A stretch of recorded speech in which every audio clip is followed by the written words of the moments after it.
We were coming out of the parking lot of a grocery store, and I could not help myself. I grabbed the container, this package container, and in the package container were 4 slices of cantaloupe spears. And I wanted these cantaloupe spears because lately I've been obsessed with them, almost like an addiction. Because once upon a time I hated cantaloupe, but now every time I bite into these cantaloupes that are already in a prepared package for me in a spear, I love it. I love it. But this time, as I was coming out the parking lot and I didn't have the patience enough to wait until I got home to eat my cantaloupe spear, I thought, this is wow. This is wow. And I engaged in discussion with my child where we both thought it was so wild how good the cantaloupe tastes in our mouths. I mean, it was so good that it led me to think about good boys. Like, if people are being good boys, if anyone really knows if they're good or not. And I know this sounds wild, but as I was biting the cantaloupe, I was describing to my daughter that the cantaloupe tastes so good that I don't even believe that it's good for me. That I now can investigate that there's probably some reason this cantaloupe isn't good. And with the world that we live in, we probably could find other reasons why the cantaloupe isn't good. Maybe something about it being in a package that's plastic. Maybe something about our farming and agricultural systems, maybe something about the sugar content and whether fruits are good or bad for you. But when I think about this and I translate it to the world that I live in or the mock world that I live in social media from time to time, I have questions. And I want to explore them with you all today. This cantaloupe tastes so good that I couldn't determine whether or not it was truly good. So now I have skepticism because of every story that I hear about something being wrong here or deceptive here. And it seems absurd to think about all of the different things that could be going wrong. It only seems lawful to think on a good, that everything that can go right will go right. But through that process, honesty, awareness is a part of the equation. To be honest, that I have those fears and those questions about is this really good or not? And what is good? How do we come up with good? Those are questions that used to be heavy. Now it's just fun to investigate. And I hope that anyone that's coming on this journey with me today, this experience, this assignment, understands that this is supposed to be lighter than it has been. But if we already are coming in with heaviness, if we're coming in with triggers, that's a signal. It's a freedom signal towards undoing all the things that made it so heavy. The burden should not be heavy. It should be light. It should be fun. It should be an explorer. So, to spare you all thinking through all of my different arrows, I am going to share with you how I went from this cantaloupe to thinking about, are you a good boy or a good girl, to Candace Owens, to the psychology of faith. But in the midst of all of this, I want you to consider if there's one spot where you will engage in expressive writing about any triggers that you may have. And when I say triggers, I'm talking about, again, freedom signals. Those things that inspire you, that bother you, that make you question, those can be freedom signals. And what we'll do with those here is we'll take them and we'll write about them and we'll express in our notebooks, in our journals. And throughout this experience, there are tons and tons of questions I'm going to be sharing with you all. You can just start with one, whichever stands out to you. If there's an essay or a comment that you want to share, if there has been perspectives that you know, share them in a comment because we are slowing down. We're not swiping quickly. If you are still here, you have signed up to slow down, to think thoroughly. And through a recent conversation I had with someone, I realized that that is going to cost a lot. It's going to cost patience. It's going to cost you your time. It's going to maybe be heavy at first, but the goal is to lighten it up and be honest and aware that it is heavy right now. Because as I think through this idea of a cantaloupe being good or not, and the social media world and the stories that are presented to us on an everyday basis that no one really has come forth, delivered the ultimate truth message that everybody aligned with perfectly. And so therefore there's probably more room for us to have discussions, to have a conversation, to write, but more intentionally come together and consider each other's opinions or perspectives or stories or testimonials. One thing that I've learned in this journey and this project of exploring questions and belief systems is that we have separated ourselves from the good group and the bad group. And sometimes the good group looks like they're deceived. What do they look like, y'all? Sometimes the good group can look deceiving. They can look like they're good, but behind closed doors is not so called good. But they also could be good, and like that cantaloupe could still also be good for you. They could be good. But if you've been tainted in any way to look at good and call it bad, you might not ever take the time to figure out, is it really bad, or just did I assume that it was bad? Now, when I think about the conversation that I've had for those who believe in God, for those who don't believe in God, for those who transition, those in the middle, I've noticed that we've always are looking for the good boy and the bad boy. Like, who are the people that's causing all the issues? And in this world, I'm pretty sure that we can find many people causing issues. And I think that will probably be never ending. But I'm now more curious if we started to focus on the good, to think on the good, not in a manner where we are dismissing anything, but just in a manner where we are trying something new. We've done a lot.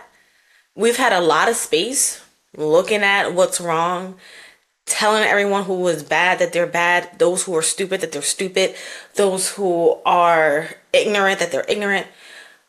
But have we tried listening to one another beyond us being right over them?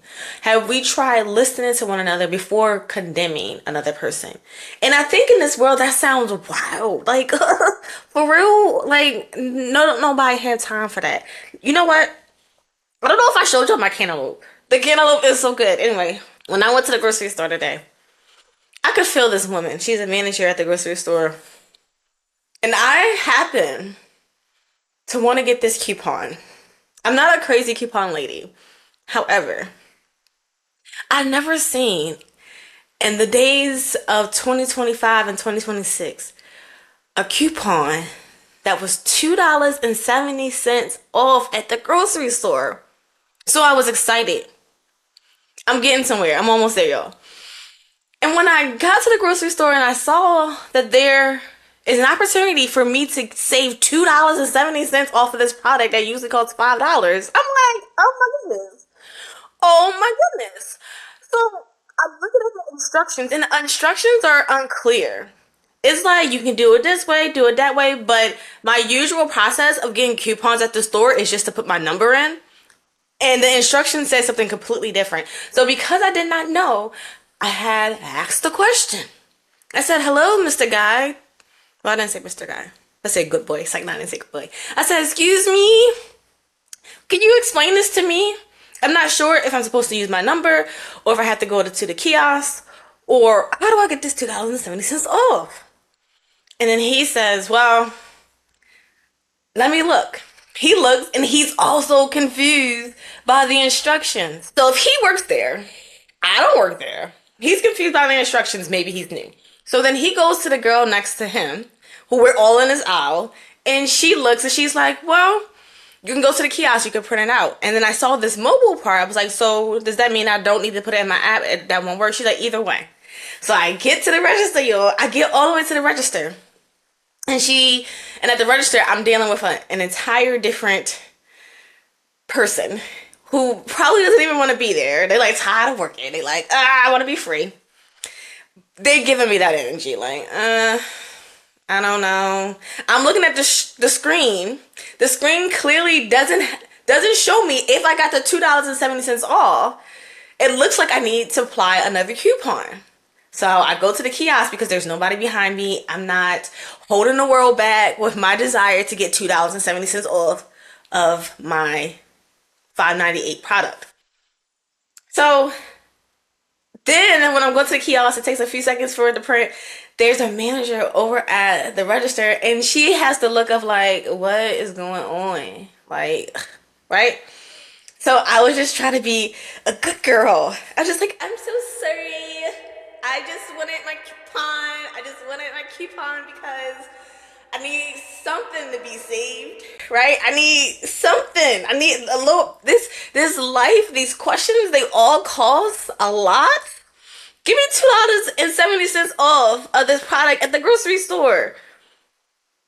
I didn't say all that, but that's how I felt inside. But what she felt inside was, girl, dumb. Like, you stupid. Like that's her face and her energy was just like, you dumb. And inside of me, I was just like, whatever, live your life. You'll never see this person again unless you come over to the store again, which you don't have to. Inside my body, I said, I should go in there and just explain to her that your system might be clear to you, but it was not clear to me and people at your store. So, but why am I bringing this story up?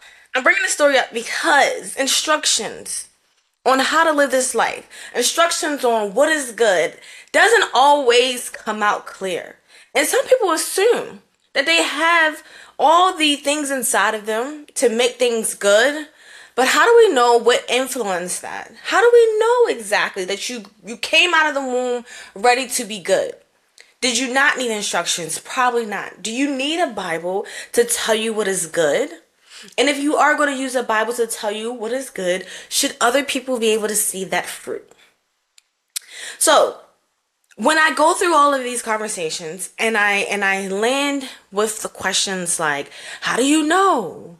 And are you good enough? Are you a good boy? Are you a good girl?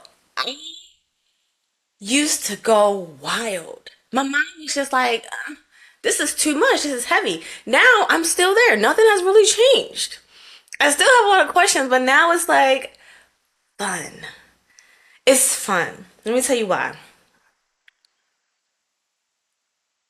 I landed on the psychology of faith because I was interested in if this idea of being good and performing and being right to others and to a God was disruptive in any way. Did it cause your mind and your brain to wire in a space where you have overload, where you can't see what's true and what's not, where everything is confusing, what's good is bad and what's bad is good, like it's all merging together because it's so difficult to understand, but you're trying your best to be a good boy. You're trying your best to make sure you're a good boy, that you perform, and you are truly not a good boy. What you end up being when you are not honest about the real questions that you have is a performative boy or girl or being. You just end up being performative. So that in itself is an act of dishonesty. When I think about good, and y'all explore with me, I think about honesty. I think about good coming from being honest. That means being aware that you might have a question or this might be confusing and not shying away from it, but exposing it. It doesn't mean that we even have to save the world. It just means that we have to be honest. So let's think about this when we go back to the case of a Candace and a Donald Trump. Maybe the honest questions are you afraid? Do you feel like something is wrong with you? Yes, maybe something is wrong with me. I'm not placing this to anybody. But when we think about being honest, instead of going outward and saying, you're stupid, you're dumb, I don't understand you, you're weird, you're crazy, y'all don't know the truth, y'all don't got the truth, y'all going to hell. It's more like, I'm afraid and I want to find meaning. Those are also honest answers. So what I want to do with y'all today is I want to go through a few videos on the psychology of faith. And I thought these were really, really good videos. So many good videos were on this TikTok platform that I literally had to train myself to stop and say, you know what, just do this group of 10. Go over these 10, and for you all, I'm going to break these up so we don't have to go through them all in this one video. You are welcome to look at the description below to go to different assignments because each video brings out different perspectives. It also helps me pair with scriptures to investigate, is there any other story that's not told when we look at this video? Are there any quotes that come out of this video that can be helpful? And also, what are the reflection questions that I might not consider? So when you're going through these videos, you can consider yourself in a particular frame. That frame could be someone who is skeptic. They don't believe in a lot of things. They need a lot of proof and evidence. And they could approach this from the lens of a skeptic, but also challenging themselves to look beyond their skepticism. Another person can go through these assignments as a believer where they believe in their faith and they stick by their faith, but they might go through these to strengthen whatever faith they believe in. Maybe it's something that they want to promote to the world. They want to market to the world that their truth is the truth. However, it does take considering other perspective in order to really, I guess, prove yourself right. Then there could be the non-believer, someone who doesn't believe in any of this and thinks it's all BS, but somehow ended up here. Or maybe you are a believer, but you want to try out a different lens. I want to look through this as a non-believer so that I can see that world in perspective. For one, maybe I'll learn from it. Or two, maybe there are some gaps that could be filled because there is a lack of understanding. And maybe that's where I step in. Now, when it comes to this world, it seems like there are people who know and there are people who don't know. And I'm always gentle with this because I don't know who doesn't know.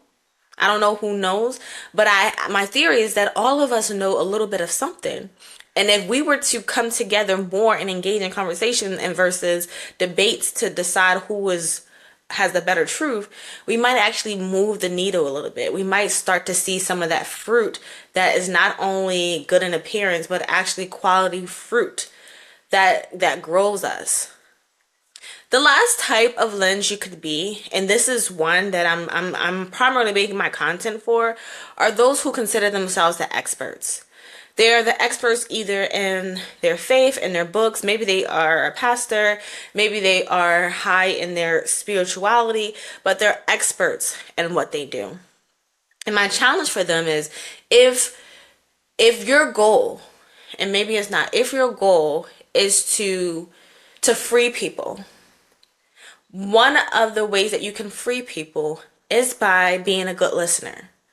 And being a good listener might require some patience. Like you might have to be patient and hear them through their hurt.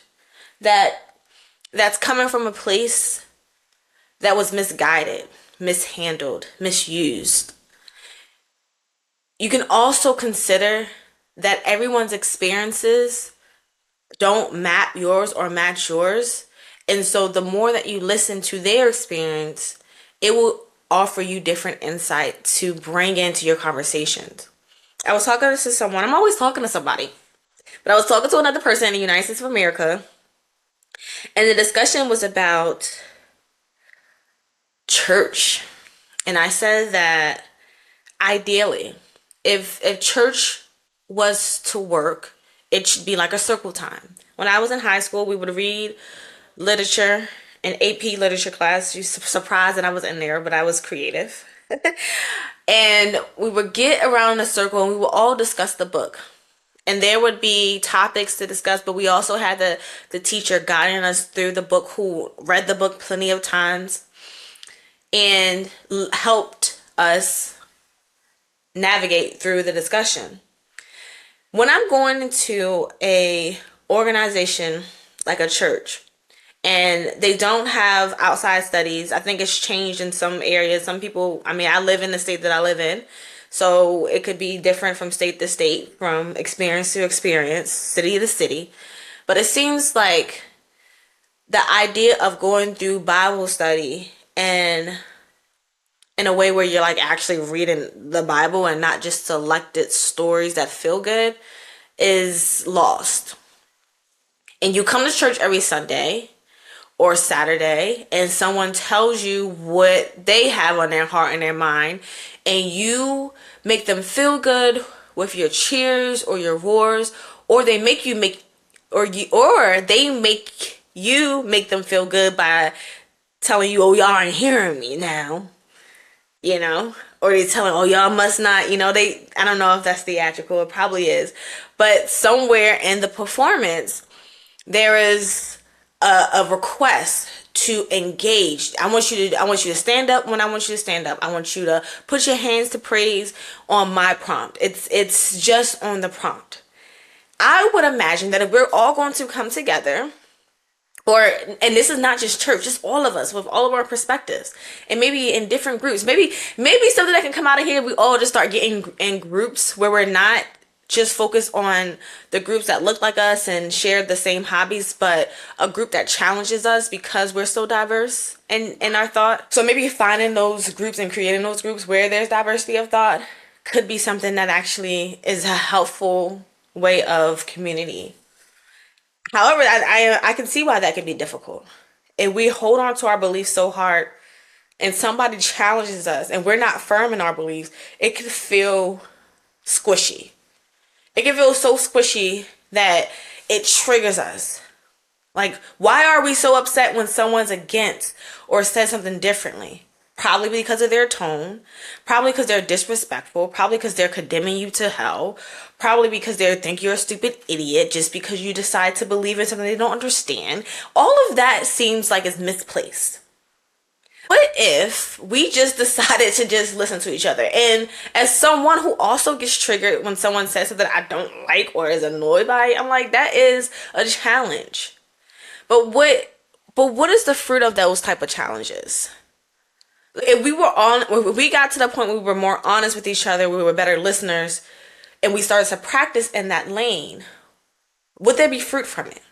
Compared to the fruit that we get from arguing, dismissing, um, being judgmental, not listening, the fruit that comes from that is a case where someone judges someone just because they have a different hair texture than them. It shows that not only on the level of leaders in the United States of America can we be immature, but we also have to look back into ourselves and realize that maybe we are immature. A lot of us think that we're mature because our body has matured. However, we might still be young in our mind because when the traumas happen, we stayed there.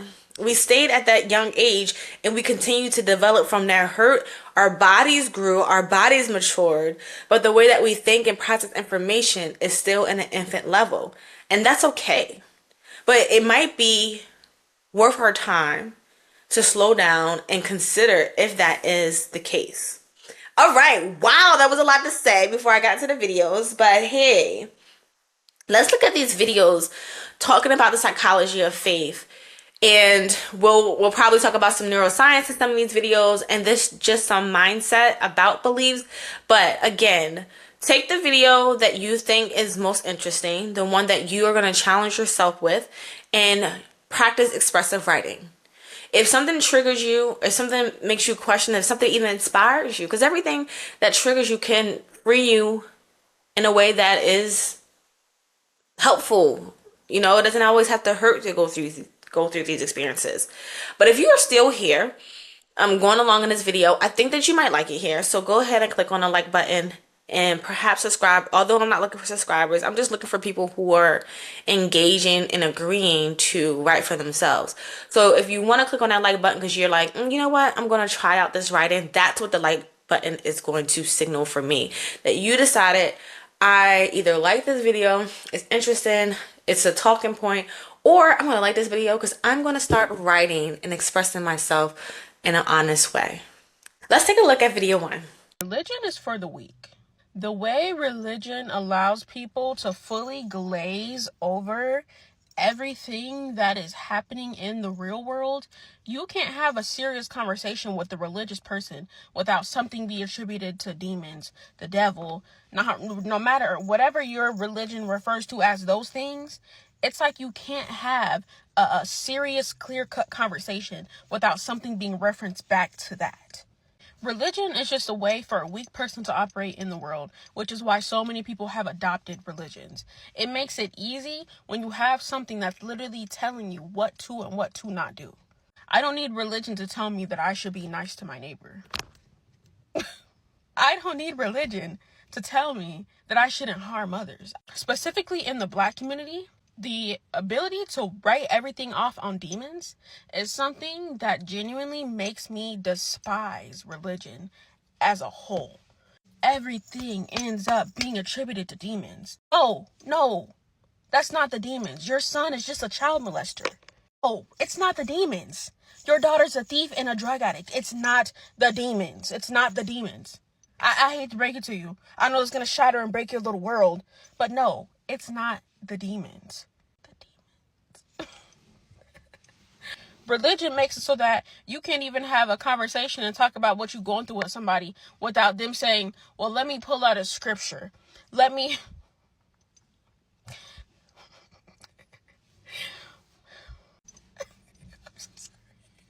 I'm laughing because this is so messy. I come from a very religious family, and I love them. But religion just gets in the way of everything. That's all you can talk about is religion. That's all you can relate to is religion. Outside of that, you're nothing. You have nothing outside of religion. And I think that's really what it is. You had a hard time in the world navigating with just yourself, so you needed something to cling on to. You needed something to cling on to in order for you to be able to keep working your way throughout this world. The problem is, I don't know if I want to continue this. What do you think the problem was? What I want to do with each of these videos is I want to call out a few quotes that stand out to me. If there are quotes that stand out to you, write them in the comment box. Just quote it if you just want to stick with the quote. But maybe if you do have something to add or you have a layer of perspective, add the quote and then maybe write your essay or your responses for anyone who might find it helpful. Now, when I was listening to this video, I thought, hey, I am probably a person that she's making fun of, because honestly, I live and consume Bible and life talk. Everywhere I go, there's something happening. Like the cantaloupe, y'all. The cantaloupe made me think about the Bible, life, good boys, bad girls. Okay? Are you a good girl? All of those things are related to how I see the world through the biblical lens, or how I've been trying to figure it out. And so I definitely I wasn't triggered. Honestly, when I say triggered, I forgot I renamed it. I was freed. I was freed. The freedom signals are triggers now. I forgot I renamed it. When I think about this particular one, I thought, hey, we have groups, and groups connect because they share the same interests. And so people who like the Bible tend to be with people who like the Bible. People who like spirituality tend to be with people who like spirituality. People who like darkness tend to be with people who like darkness. People who like light tend to be with people who like light. And there's no way to really to distinguish who has the true light or the true good or the true answers. We should be honest with ourselves about how we feel in those groups. So if she's around religious people and she feels like she doesn't want to hear scripture, she responds to scripture probably different than someone who's who's around people who are into the Bible, who actually feed and when they hear godly words, it actually lifts them up. Like, those are people experiencing two different things. There's a story out there in the world where they talk about parents having two children. The children come from the same environment, the same parent. One child decides to be a Cain, another child decides to be an Abel. What actually makes them different? would be what? Is it that Cain just conjured up something within him to make bad decisions, to be mean? And did Abel just have this thing in him to make him to be good? And no, and it's going back to this idea of like, how do we really shape these ideas of good versus evil? Again, another quote in her video was about, I don't need a Bible to tell me to be good to my neighbor. So then there we can explore, well, where did that come from? Why did we happen to need a book to tell us how to be good to one another? And did the people that we're reading about, did they need a book to tell them to be good to one another? So lots of things happening. But here are the quotes. I know I said a lot of quotes already, but here are the quotes that stood out to me. You had a hard time navigating the world with just yourself, so you needed something to cling on to. That's all you can relate to is religion. Outside of that, you're nothing. Religion makes it easy when you have something literally telling you what to and what not to do. For those who are going to address this with the lens of a skeptic or someone who believes, doesn't believe, an expert, someone who's even unsure, that's the one that I mentioned earlier or forgot earlier, is that those are the groups that you can pick as a character. Like maybe you are a believer, but you said I'm going to go through this as an expert, but even though I don't have the expert lens, the questions I think can help or the scriptures I think could mold this. If you are someone who doesn't believe, it's like these are reasons how this is harmful. This is the science. Like I'm interested in all of it. I want the full conversation. I don't want the conversation just leaned on we got it right and we got it wrong. Underneath the law of Danny, which I completely made up, I do have a perspective that everything that can go right will go right. But in order to get to thinking on the good, I might need to be honest about what's dark and what's theory, what makes me tremble. And then realize it doesn't have hold or power on me so that I can make it easier for me and lessen my burden to think on the good. All right, so where I have the quotes, if you have a reflection question that you want to create, go ahead and add those to the bottom. Maybe others might engage with you if you have questions from those quotes, or if there's another quote that you want to lean into. And then also, if you have scriptures that you think about in your head as you're listening to these videos, either from your past or from your present experience with the Bible and your faith, I would love for you to let us know which scriptures come to mind. So what's happening sometimes when I'm watching these videos is that more questions come for sure, but there's also scriptures that I've heard throughout my lifetime or through my reading. I'm like, but what about this? Now what I'm going to do is I'm going to put up a chart.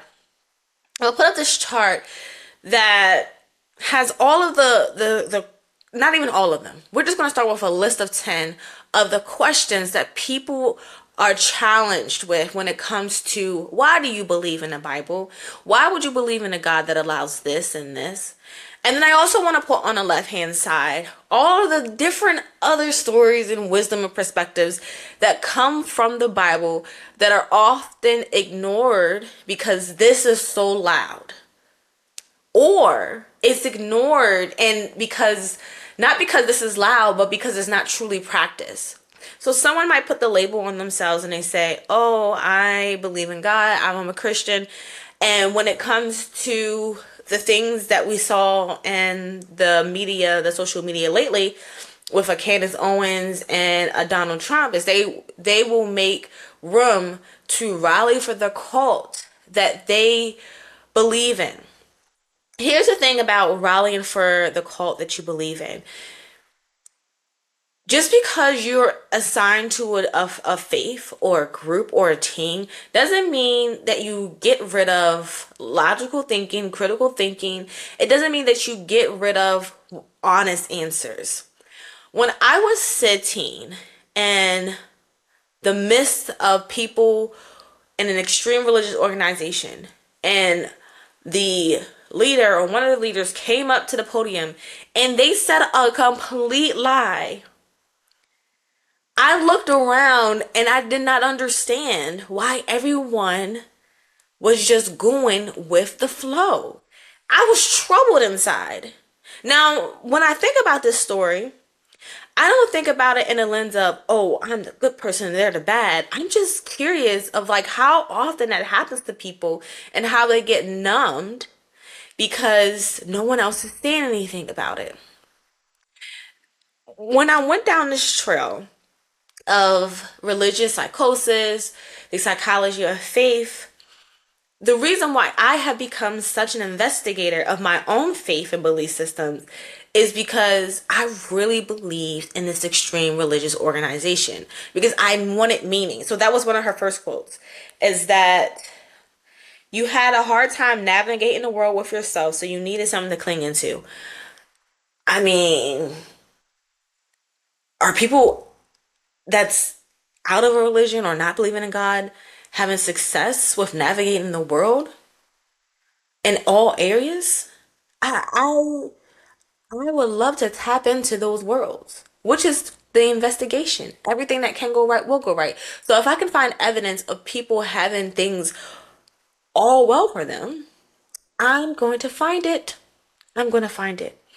But this line between faith and reality and what you believe is true and what isn't true, what isn't true. That is so thin and here over here, right? And maybe there's someone else out there who also is like, yeah, it's pretty thin. That when you're navigating the world and you're having a spiritual experience is a little tricky to know if that was a God or if that was your mind and if your mind had that much power.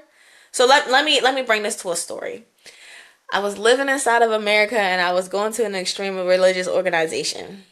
And I was so passionate about it, yo. I was like, oh, yes, I found it. Yes, right? And so I wanted to tell everybody I knew. And so I told one of my friends, I was like, hey, come to the church with me. It's going to be a great time. You're going to love it. But you're not supposed to eat pork. You're not supposed to eat this food. And she was like, I'm going to eat my spam. I'm going to eat my spam sandwich. And funny enough, I was telling her that she couldn't eat pork, but I was not eating meat. I was a vegetarian and I didn't eat meat. And so I don't know if I cared as much about what she ate until I came into this organization. But now I believed it. My belief was tied to this understanding that it gotta be something wrong if somebody eats pork. So she dismisses it. We get on a bus. We're on a bus. We go all the way down to the church. We get inside the church. We're listening. Oh my goodness, they got the answers. And she gets up and she starts to get sick. She leaves out the church and she throws up the pork. And I'm sitting there like, should they not? Like what happened to all the other cases before I got these answers that people weren't throwing up about pork? Why did she throw up with this pork today? So now this is where I'm like, this is why I'm interested in this, y'all. Like, is this psychosis? Is this spiritual? Is this a borderline? Is it going back to every time I think of a white car, I see a white car, now I got this belief and it's so strong that now I'm in the midst of someone throwing up pork after I told them not to do it? You know, when I used to get really sad in the place where I used to live, I would smile and jump up and down and say, I'm not really here. I'm not really here. Oh, I don't know that one. I'm not really here. I'm not really here. You have enough for a book here. I know. It's a lot happening. And even sharing that story feels like exposure therapy, like rejection therapy. Like there's probably a lot of answers that people can come up with to talk through what really happened there. There's probably some science that could be told. Someone could could come and say, yeah, it was actually because they ate the pork. But this is why I find this now fascinating and fun, is because are we not able to see how many different perspectives are coming from a source that seems to be one way, but out of it comes multiple different ways. When I think about the way that people approach words or Bibles or stories or experiences, it's showing a little bit more about who they are. And if we're trying to get to this identity of who we are, we can see whether or not everything about us is based off of fear, if everything is about us is based off of performance, trying to be a good boy, right? If everything about us is based off of just going with the flow and being dismissive, or if everything about us is about bliss and just taking this life for what it is and doing the best with doing the best that we can, okay? So now going through those quotes, going through whatever reflection you have, and then going through, if you are a scripture person, you can maybe find scriptures that it makes you think of. If you are into science, maybe you can find science that it makes you think of. But just go through all of those different experiences and find what you want to create. At the end, very end of all of these assignments, I am going to be creating a Substack that puts all of my thoughts in a more clear order for people to communicate. But what do you want to create? That doesn't have to be a Substack. It honestly could be a book of journals. It honestly could also be a conversation that you want to have with yourself or with others. Let's go into this next video. Why do religions exist? I mean, your religion exists because it's the one true religion. But why did people invent all those other religions? Every culture has them, so what do they get from it? Especially since a lot of religion is about rules and restrictions. Well, one reason is because many want to feel like someone is looking out for us. As a child, we'd be terrified if no one took care of us. So that's why people want a heavenly father to protect us, or a heavenly family for you Pollies out there. And many want to know that heavenly guardian is in control, keeping order. Chaos is scary, especially if no one is in charge. So it's comforting if someone is enforcing the rules, rewarding the good and punishing the bad, or at least capable of it if they so choose to intervene. And religions provide answers. We're very curious creatures, and it's frustrating when we don't know why things are. So it's comforting if a God has an answer for everything, even if he doesn't tell you. And it's nice to know everything has a cause, a purpose, a plan. And religions give some a little sense of control through prayer. If you want to turn events in your favor, just ask nicely, and he might grant your request, especially when you're facing death or your sports team needs to score. Equally important. Religions also offer a moral code. Some people find this a helpful way to learn right from wrong, and they fear they wouldn't be able to figure it out on their own without religious instruction. Also, death is terrifying to most people. The idea that everything just ends and people disappear is way too dreary. So religions promise that no one is ever really gone, that they live on forever and are still with us. Also, we want to feel awe. Religions have a wow factor with all-knowing, all-powerful, immortal, invisible beings with magic miracles.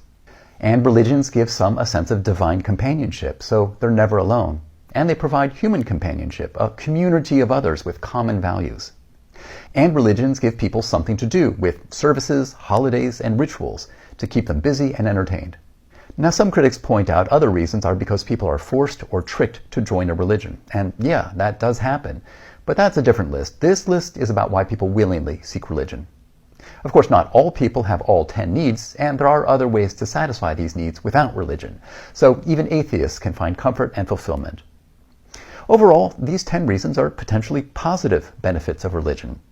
However, to varying degrees throughout history, religions are also the source of manipulation, shaming, abuse, intolerance, hate, persecution, torture, executions, war, and genocide. But we can fix this. All we need to do is forbid all those false religions and make everyone follow your one true religion. Wait, that can't be right. Okay, funny guy, funny guy. There are probably multiple quotes that can come out of here for exploration, but I do want to pause here just for anybody who is coming to this page and they are believers in their faith. And if there's things that come out of videos like this that upset you, I would love for you to shift your angle to what is it that I'm missing, or what is it what is it that I can add to the conversation? So I'm going through a lot of videos where it's like, that person could be wrong. That person doesn't know this. That person is dumb. That person is stupid. And I want us to move away from that to really look at why. Do we even have a why or answer? Or are we just moving with like, that made me feel a certain type of way? You're asking me to be respectful and understanding of people who I totally disagree with? Yeah. That's insane. That's what's going to save the planet. Okay, if it'll save the planet. I want to talk through another video about feelings, about what that means in a relationship to having a God or believing in the Bible, and understanding what truth actually is. I recently had a conversation with someone. I love having conversations with people. And we were talking about truth. And this person that lives in the United States of America mentioned that truth is Jesus. And that truth is not a thing, it's actually a person. And the way that she broke it down was very beautiful, and it gave me perspective on the whole idea of how do we start to identify what is right, what is wrong, what is truth, what is good, what is bad, where do we lean on. And a lot of the language that we've been exploring so far has been clinging. Like, people want to find meaning, like we need something. And in that same breath, is that a problem that people cling, or they want answers? Does that even help people? Is it the way that we are interpreting the Bible that makes it wild, or is it something that we feel like we should automatically understand? Or is it easier for us to just think on what's good and operate in those lenses and see what fruit comes from it? At the very end of this, he has a list of the 10 reasons for religion and the 10 reasons against it. And I will pause there just to explore what those 10 reasons are and talk through them. Here are some quotes from this video that I think might be helpful for reflection questions, for mapping it to scripture, stories, or science. And then lastly, map it into what you want to create from it if you decide to choose this one. Many want to feel like someone is looking out for us. As a child, we'd be terrified if no one could take care of us. Religions are also the source of manipulation, shame, and abuse, intolerance, hate, persecution, torture, executions, war, and genocide. Not all people have all 10 needs, and there are other ways to satisfy these needs without religion. For people who are in their faith, they may say, I don't need to prove my faith to anyone. I don't need to convince anyone or show evidence because it's for who it is. If someone in this faith decides, though, that it is important for them to share their story or their testimonial, it might be helpful to consider some of these quotes. Now let's take a look at this next video. They laundered cruelty through God so they never have to feel bad about it. Cruelty got baptized, harm got a halo, and once cruelty is framed as divinely sanctioned, the conscience shuts off. You're no longer a bad person, you're one of us. Anyone outside the circle becomes disposable. Sociologically, this is how in-group moral collapse works. Care is restricted to the tribe, violence towards outsiders becomes justified. Repentance turns into a transaction. Do harm all week, say the right words on Sunday, donate a little money, and your soul is clean. Faith becomes the infrastructure that cleans cruelty. Psychologically, laundering cruelty through God is the most efficient defense there is. If harm is holy, guilt becomes blasphemy, empathy becomes weakness, and suddenly the people screaming the loudest about sin are defending policies that cause mass suffering with a Bible verse in their bio. Sunday services are now a delivery system. Turning Point USA, Family Policy Alliance, and Faith and Freedom Coalition are just some of the organizations openly recruiting pastors, scripting sermons, and turning church into a Republican messaging pipeline. This is a belief system engineered to protect power. And once evil wears the costume of righteousness, it doesn't feel evil anymore. It feels like duty. Woo! Now that one, y'all, I was like, That actually that actually is the one that made me start to think about pairing this with Candace Owens and Trump situation. There are a lot of things that people can say about Candace Owens, but one thing that stands out to me is she pairs well with the rejection and exposure theory or therapy, where she has a belief system and then she's a part of a group that all have the same belief system. It's like a right side, and in that right side people are on her side. But then if she grows and matures and gets new evidence of new information, there might be people in her organization who now see her as a threat because she's not being the good boy. She's not being the good girl. She's not doing the things that stay in line. And that's very similar to our church organizations, where if you have a question and or you have a different thought, or you don't understand, it's like you're going against what is right. Something must be wrong with you, and then you are an outsider, and then you live life as an outsider. But who should be questioned? Should it be the person who's honest about the questions that they have and just want someone to engage with them in discussion? Or should it be the people who are avoiding the fact that questions exist? Especially when it comes to the Christian faith. Although I'm spending a lot of time on Christian faith and religion in general, a lot of this cult idea is broken out beyond religion.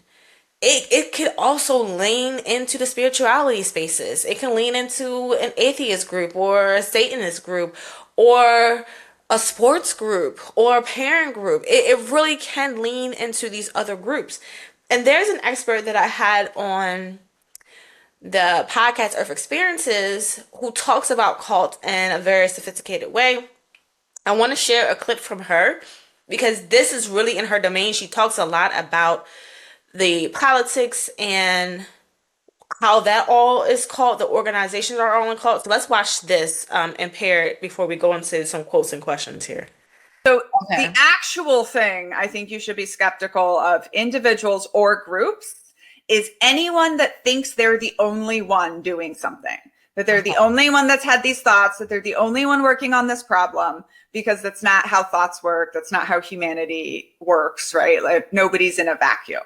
Yeah. So, be careful when somebody is like ramping up your fear of one problem and then selling you the solution. It doesn't mean that person's not legit, but just be careful, just know. Like I also say, like, be careful of anyone who knows a lot about cults and manipulation techniques. And people are like, oh, so we should be careful with you. I'm like, yes, absolutely. If I invite you to my compound to come for a really fun $5,000 weekend, like, be skeptical, And it doesn't even mean my program would be bad, but be skeptical, because the number one thing that people do when they're getting conned into toxic groups and toxic leaders is not miss the red flags. It's justify the red flags and keep going. So let's take a look at some of the quotes that came from the video. And also, again, consider if there's scriptures, stories, or scenarios or signs that come to mind as you listen through, as well as what you would want to create from it, if any. Maybe that's just a comment below, or you're going to journal. But here's some quotes that came to mind for me.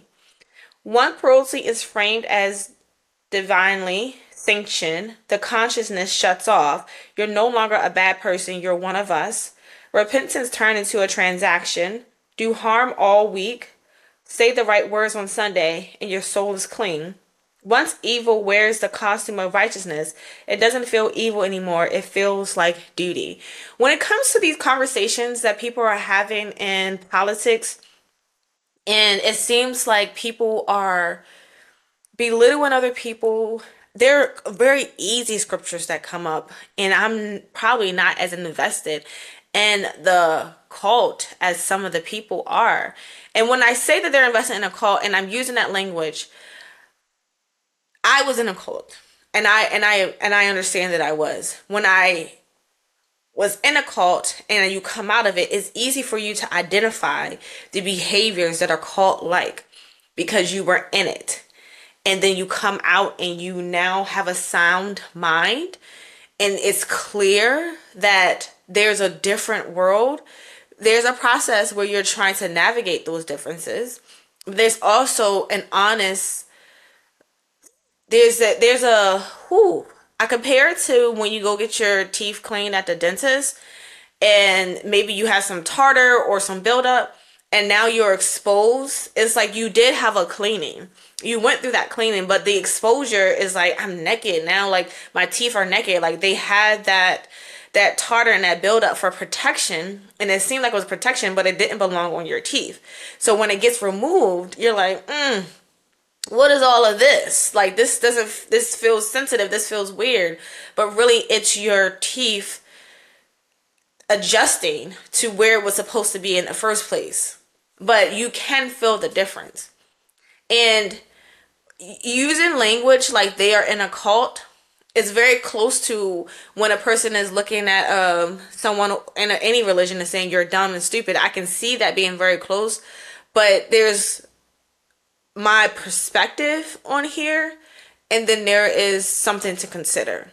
If people don't feel like they're in a cult in their religious organization because they see good fruit, then I am not the one to say anything.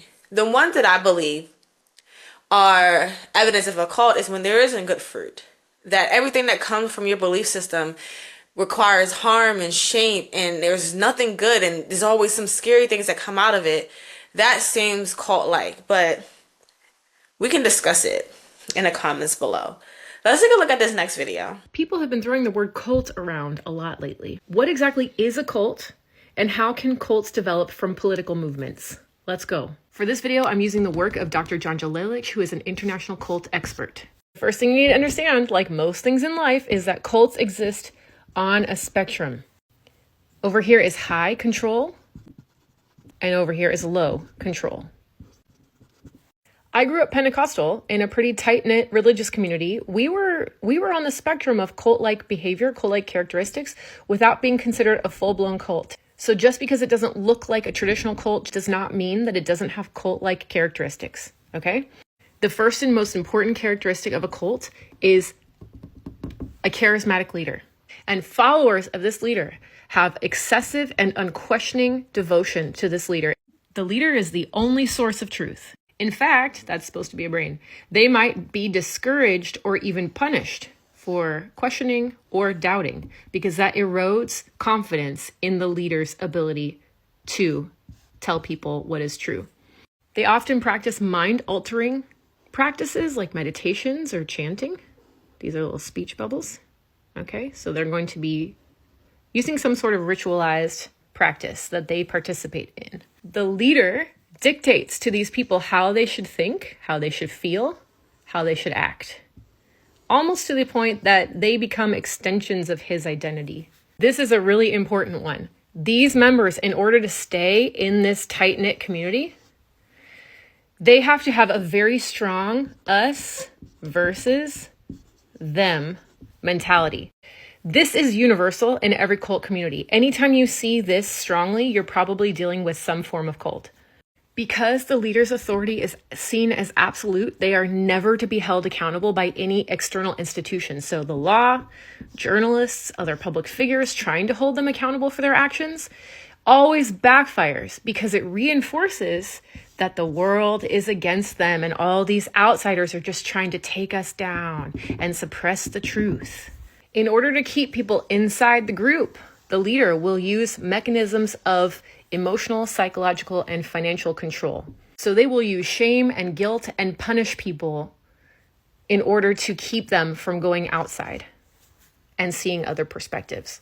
Because once somebody peeks their head out here and they see that the world is not as the leader says it was, they have cognitive dissonance, which I can make a whole video on just that alone.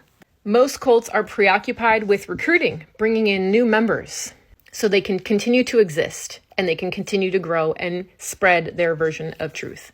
Another universal with cults is a preoccupation with making money, and this almost invariably goes straight to the pockets of the leader and doesn't often benefit the people who follow. Cult members are expected to and encouraged to spend a lot of time and energy and resources on cult behaviors and cult community rituals and things like that. And that is because of a phenomenon called sunk cost, that if you put time and money and energy into things, you assume it's because they are important. And because they are important, you put time and energy and money. People also need to have sort of like constant injections of truth to keep them in this sort of altered state of thinking. So if you don't regularly interact with the cult, you're more likely to poke your head out and see the world from a different perspective, which the cult does not want people to do. In many cults, members are encouraged to live with other cult members, but that could just mean spending a lot of time with other cult members or specifically staying away from people outside the cult. So they will only interact often with people in their group because all those other people are seen as dangerous. Once indoctrination is complete, once somebody is fully on the inside of this community, they believe with all of their heart and soul that there is no life outside of it. There is only danger, there's only destruction. And often the cult leader will help promote that idea because it keeps people in here. Which means the last and most fundamental characteristic of every single cult community that you will ever see, the center of it is always fear. They have been taught to be afraid that any other perspective, poking your head out, seeing the world from a different perspective, interacting with people from a different perspective, will lead to really bad things.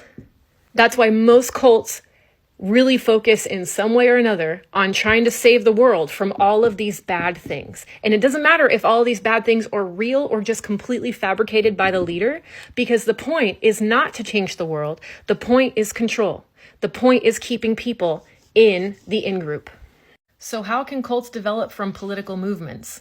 People often assume that this centralized leader is a religious figure, but that could just as easily be a political figure. And these could just as easily be voters as they could religious followers.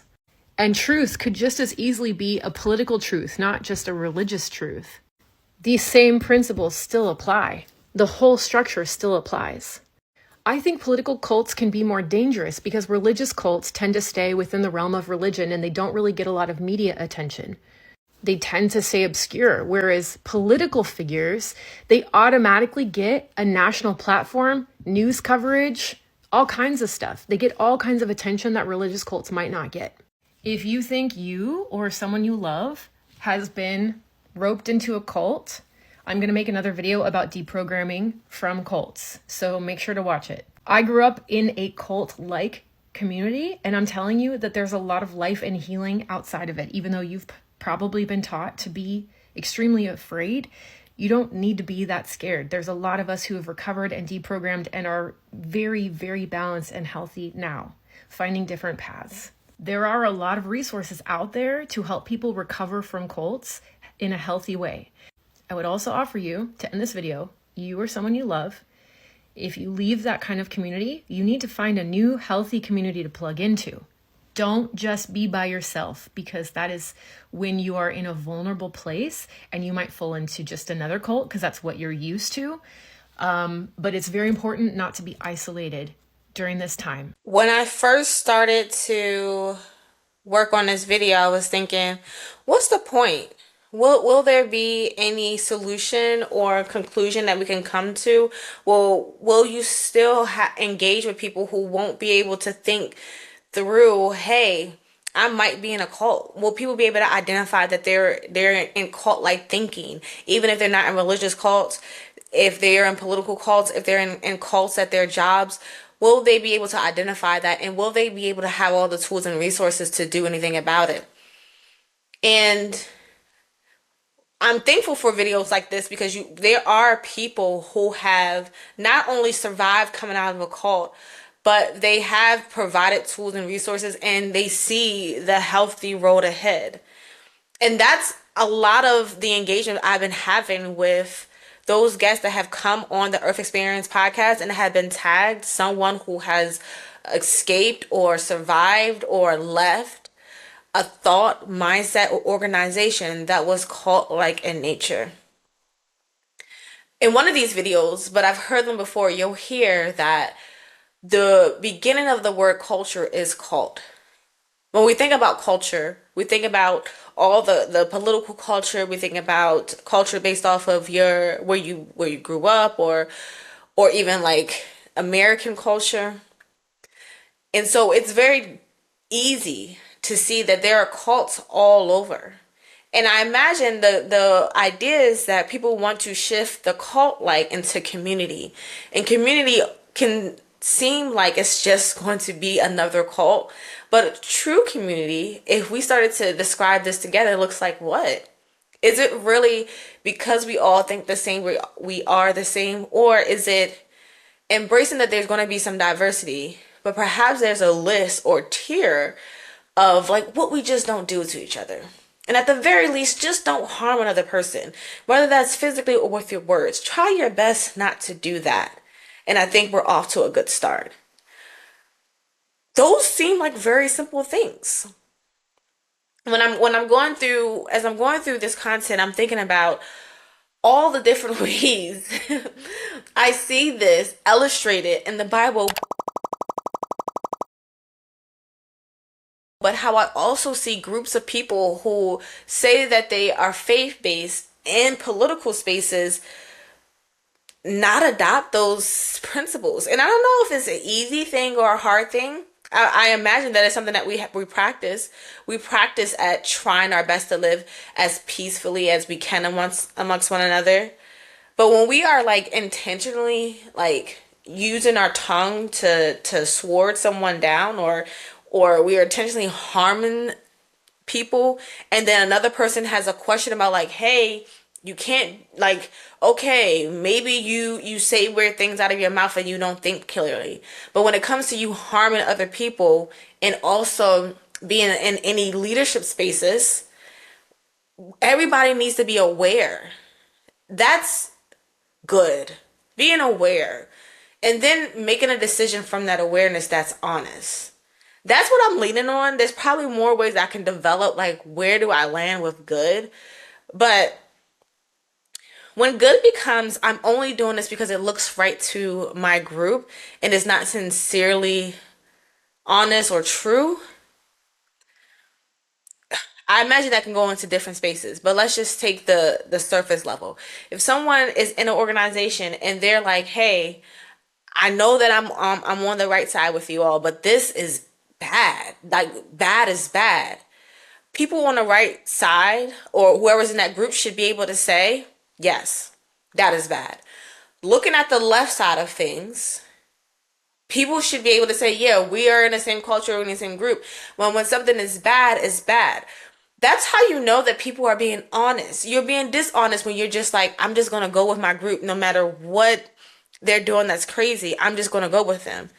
We see that in a lot of different spaces. Like, I'm going to go into another conversation, y'all. So let's just look at these quotes. She says in the video, the center of every single cult community is always fear. They have been taught to be afraid that any other perspective, poking your head out, seeing the world from a different perspective, interacting with people from a different perspective will lead to really bad things. That's why most cults really focus in some way or another on trying to save the world from all of these bad things. And it doesn't matter if all of these bad things are real or just completely fabricated by the leader, because the point is not to change the world. The point is control. The point is keeping people in the in group. At one point in my life, I thought that I needed places to belong. Like, I needed groups. But as I started to identify who I was, I realized that wherever I go, I create the belongingness. I don't need to have to identify with a group, because when you start to identify with a group, if there's a question or if there's an issue, now you are looked at as an outsider. And so this idea of like cult experiences, they follow me. But as soon as I identify those type of cases, it's an alert. Oh, something off here. Something's off here. And I follow that. Even if I don't understand it immediately, when I feel it, I follow it, and then I move those feelings into something more concrete. A lot of us stay in those feelings, whether that's feeling as hurt or abandonment, and we don't really investigate that trigger. So consider it this way. We get hurt by someone, and then we just stay in that hurt, but then we look at everything else that's similar or has the same shape of that and say, oh, that's always going to be hurt.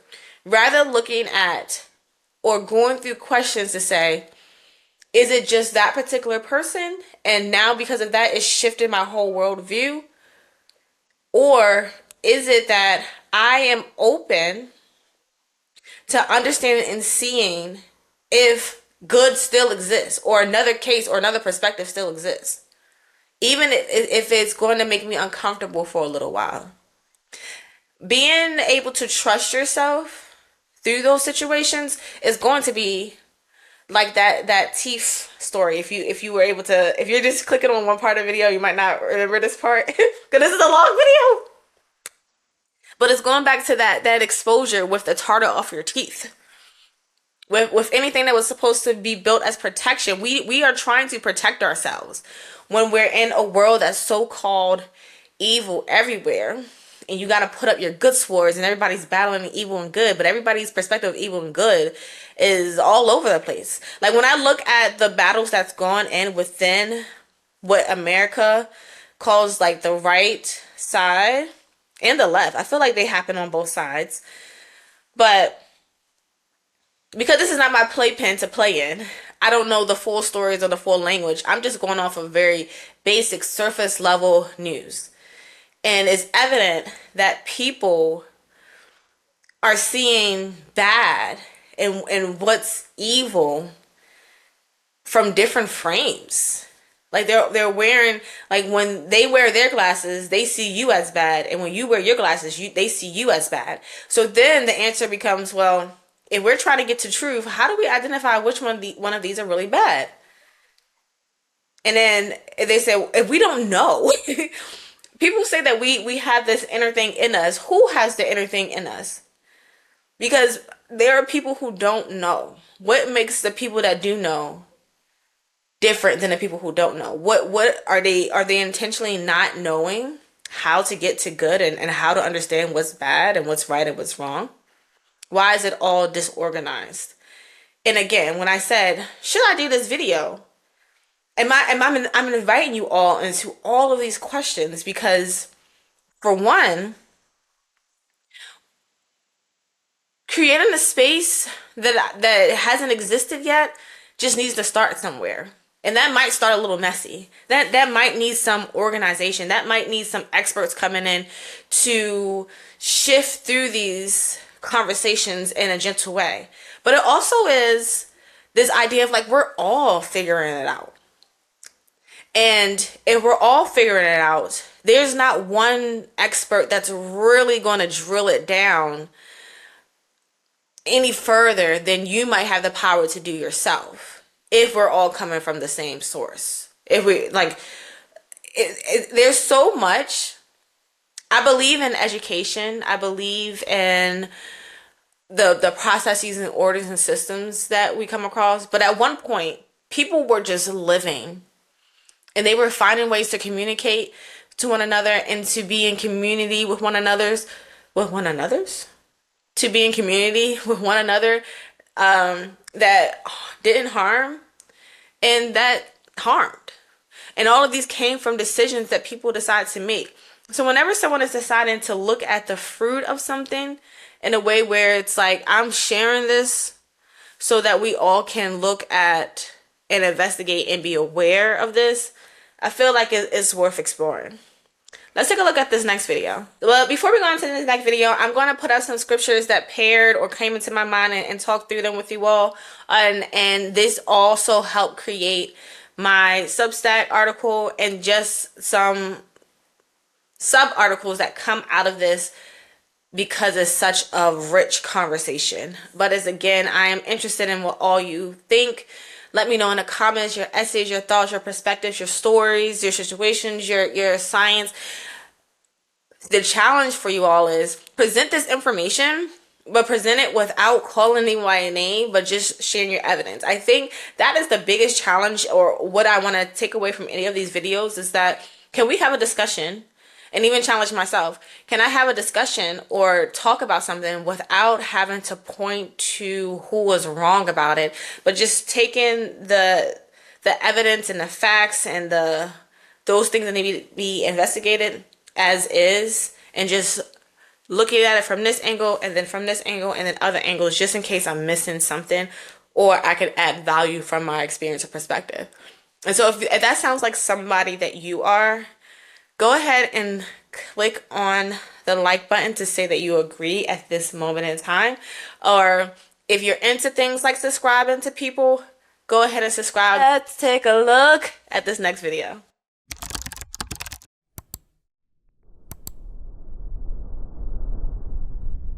The Cantaloupe theory says, sometimes the thing that tastes good is good, and the fear that it must be bad is the real thing asking to be studied. This does not mean every sweet thing is safe. This does not mean every beautiful group is healthy. It means suspicion is not the same as discernment. Discernment looks at the fruit. Suspicion assumes poison before the first bite. Discernment can investigate without losing the ability to enjoy. Suspicion keeps searching for the trap until joy feels irresponsible. The Cantaloupe theory asks me to practice a better question. Instead of asking what is wrong with this, I can ask what fruit is coming from this. Instead of asking who is the good boy, I can ask where is honesty present. Instead of asking which group is right, I can ask what does this belief produce when people actually live it out. Instead of asking why did this trigger me, I can ask what freedom is this signal pointing toward. Maybe the cantaloupe was never asking me to prove whether fruit is good. Maybe it was asking me to notice how quickly I distrust joy. Maybe it was asking me to let good taste good while I still practice wisdom. Good does not always need a war to be real. Sometimes good is honest. Sometimes good is fruit. Sometimes good is the courage to ask the question without becoming cruel. Sometimes good is the moment you bite into something sweet and realize you are allowed to enjoy it while you learn. Breathe.